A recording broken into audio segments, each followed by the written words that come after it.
Assalamualaikum warahmatullahi wabarakatuh dan selamat sejahtera.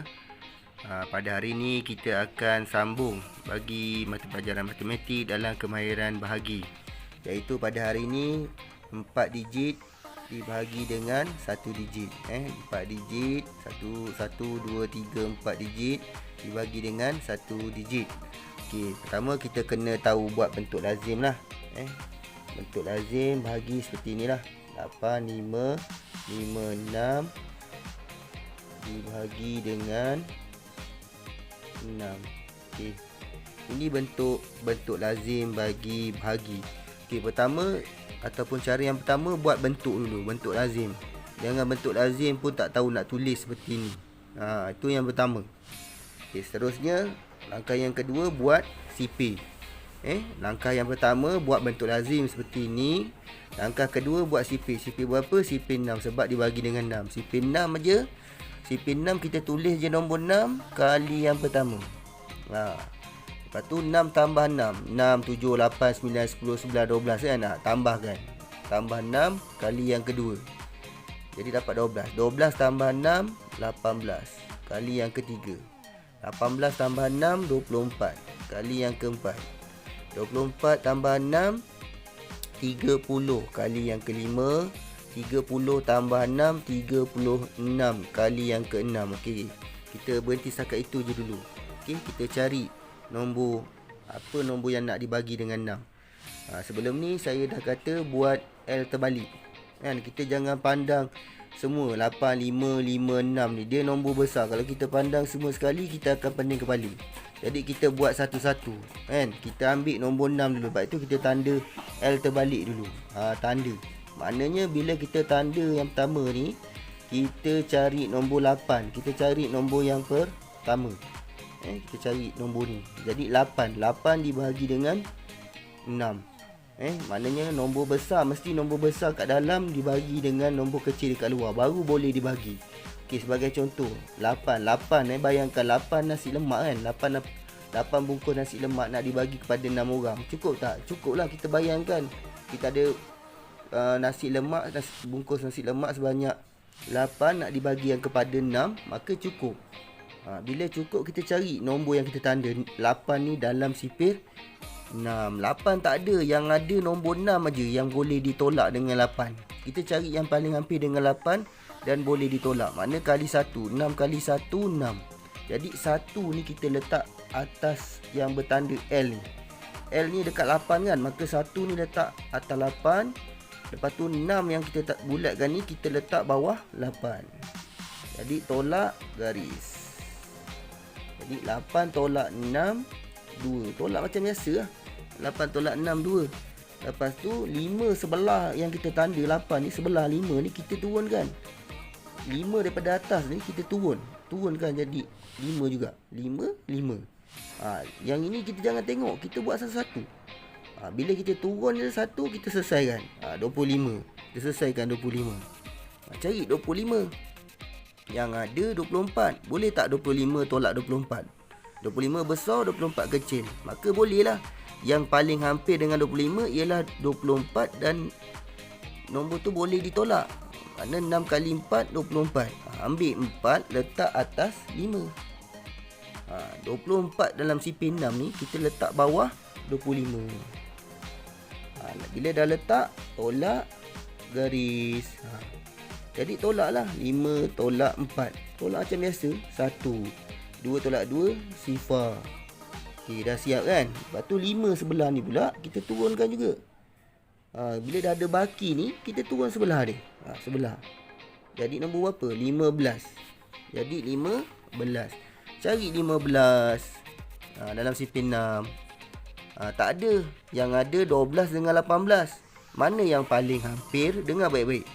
Mana nombor yang paling hampir dan boleh ditolak dengan nombor yang sepatutnya, nombor 15 ni. Sebagai contoh. Nombor berapa? Kita nak ambil 18. 15 tolak 18 boleh tak? Tak boleh. Sebab kecil tolak besar tak boleh. Mesti besar tolak nombor kecil. Jadi nombor kecil yang paling dekat dengan 15, paling hampir, paling dekat 12. Kali 2. Jadi 2 ni letak atas. Lepas tu 12 yang kita ambil ni tadi letak bawah 15. Bila letak, tolak garis.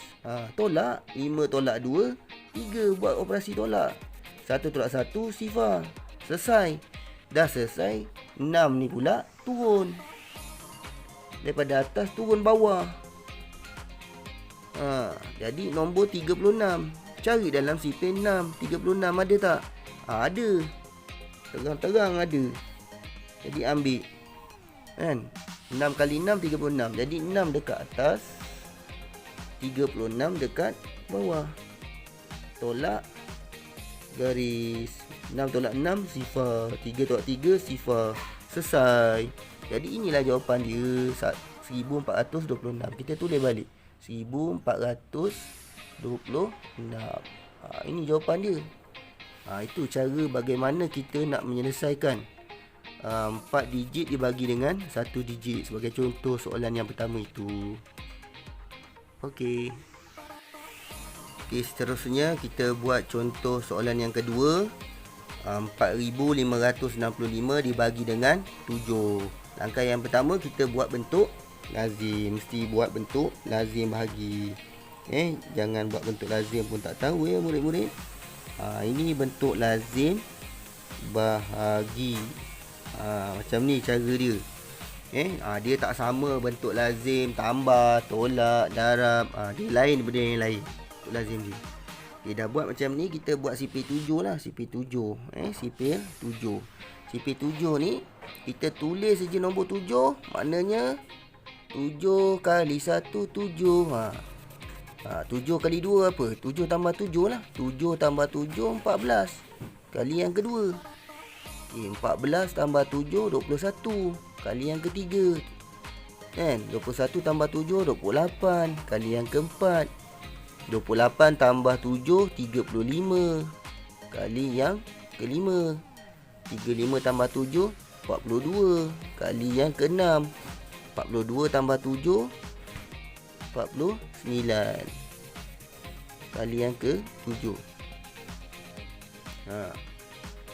Itu sebagai contoh lah. Sebagai contoh kita membuat sipir 7. Lepas tu apa yang perlu kita buat ialah kita tentukan L terbalik. Okey, kita tanda dulu dekat 4. Kita jangan pandang semua nombor ni. Kita cari 4 dulu. Ataupun kita fikir dulu 4. 4 ni besar ke kecil daripada nombor 7? Bayangkanlah kalau kita ada barang macam 4 bungkus nasi lemak nak bagi pada 7 orang. Kamu ada 4 nasi lemak nak bagi 7 orang kawan. Cukup tak nasi lemak kamu nak bagi? Tak cukup. Bila tak cukup, L kamu bukan 4, dekat 5. Sebelah. Besarkan nombor tu. Jadi nombor 45. 65 ni jangan pandang. Jangan pandang. 45 tu kita cari. 45 kita cari dalam sipir 7. 45. Cari 45. Yang ada 42 dengan 49. Cari yang paling hampir dengan 45. Yang paling hampir dan boleh ditolak. Nombor apa yang boleh ditolak? Besar tolak kecil. 45 ni besar. Tolak nombor kecil. 42 ke 49? 42. Kali berapa? Kali 6. 6 ni letak atas 4 ke atas 5? Atas huruf yang ada tanda L. Mula dekat situ. Kali 6 mula dekat situ. L dekat 5 kan? Maka atas nombor 5. 6 tu. Jadi 42 ni kita tulis bawah 45. 42. Tolak 42. Dah tulis je 42. Tolak garis. Tolaklah macam biasa. 5 tolak 2 3. 4 tolak 3 4 tolak 4 sorry. Sifar. Okey. Jadi bakinya 3. Dah siap tak? Dah siap yang ni. Jadi kita turun 6. Kita turun satu-satu. Turunkan 6 daripada atas ni nombor 6 ni. Kita turunkan sebelah baki ni. Baki 3 ni. Jadi 36. Cari 36 dalam sipir 7. Yang ada 35. Boleh tak 36 tolak 35? Besar tolak kecil 35. Yang ada 35 kan. Jadi boleh besar. 36 ni besar, 35 ni kecil. Boleh ambil. Jadi kali 5. Nombor berikutnya 5. 35 tolak tulis bawah 36. 35 tolak garis. 6 tolak 5 6 tolak 5 1. 3 tolak 3 sifar. Lepas tu apa patut nak buat? Turunkan 5 pula. Turunkan. Daripada atas 5 tu turun bawah. Jadi 15. Cari 15 dalam CP7. Tak ada. Bila tak ada, cari yang paling hampir dengan 15 dan boleh ditolak. Itu nombor 14. Kali berapa? Kali 2. 14 tulis bawah 15. Tolak garis. 5 tolak 4. 1. 1 tolak 1 sifar. Okay, ada apa lagi nak turun? Tak ada. Jadi inilah baki. 1 baki. Maka kita tulis balik jawapan 652 baki 1. Tu cara kita nak menyelesaikan lah. Soalan berkenaan 4565 bagi dengan 7. Maka jawapannya 652 baki 1. Macam tu lah cara nak menyelesaikan 4 digit dibagi dengan 1 digit. Okey, selamat mencuba.